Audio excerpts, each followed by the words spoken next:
हे आता डेकोरेशन तुम्ही केलात ना, कितले दीस लागले तुमका? हे डेकोरेशन सुमार दीड 2 महिने झाले डेकोरेशन करता. आणि कसे हे किती म्हणून वापरल्या त्याका? एका आम्ही पुट्टो पेपर हेच वापरून सगळे पिक्चर ऑलरेडी पुट्ट्याचा आणि पेपराचो. आणि कितले जाण असे तुम्ही मिळून असे? हे आमची सगळी घरातली मिळून आम्ही केलेले आहा. सगळ्यात बरा म्हाका साथ दिवप. हा, पेंटिंग बी कोणी केलंय? पेंटिंग मीच करते, सगळं एकटाच करते. पेंटिंग मूर्ती बी सबन डिझाईन बी तूच केलंय? डिझाईन कोणाकडे शिकले आता इथले तू? ना असं शिका म्हणून कोणाकडे वाचांग ना मी. या पहिलीच्यानच आमचे हळूहळू मातशी कला वाढत रावलो. कला वाढत असा. आणि तसं मी आता फायन आर्ट्स शिकतोय, सो असा भितर हे कलेतच मातसो. हे आता गणपतीचे हे करपाक आम्ही हे फातर वापरल्या. हे सगळे नॅचरल फातर. आम्ही काय ह्याचो यूज करूंक ना, पेपराचो हे तशाक तशे दाखवपाचे आम्ही हे केले. म्हटल्यार फातराच्या गणपतीवर बसलेलो असा गो दाखवपाची हे केली आम्ही. Eco friendly type. Eco friendly type हे केलेली असा. माझे नाव सुरेश राशीव शेडगावकर.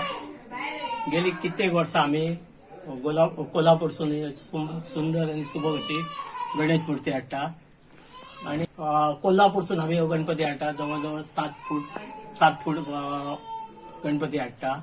आणि स्पेशलाइज म्हणजे आम्ही आमचं एकत्रित असे कुटुंब, जवळजवळ 30 लोकांचे आम्ही एकत्रित कुटुंबीय ही आम्ही गणपतीची सेवा करता.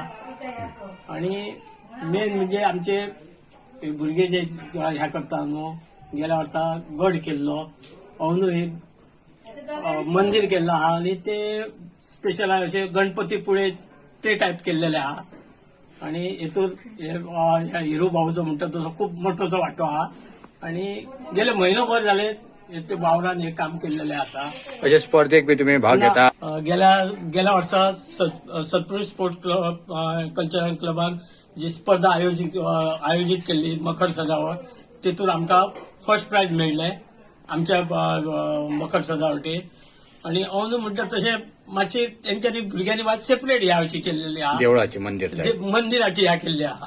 आणि मूर्ते जावं ह्या करून ह्या स्पेशल पेपर बी वापरून केल्लेलो आहा. देखा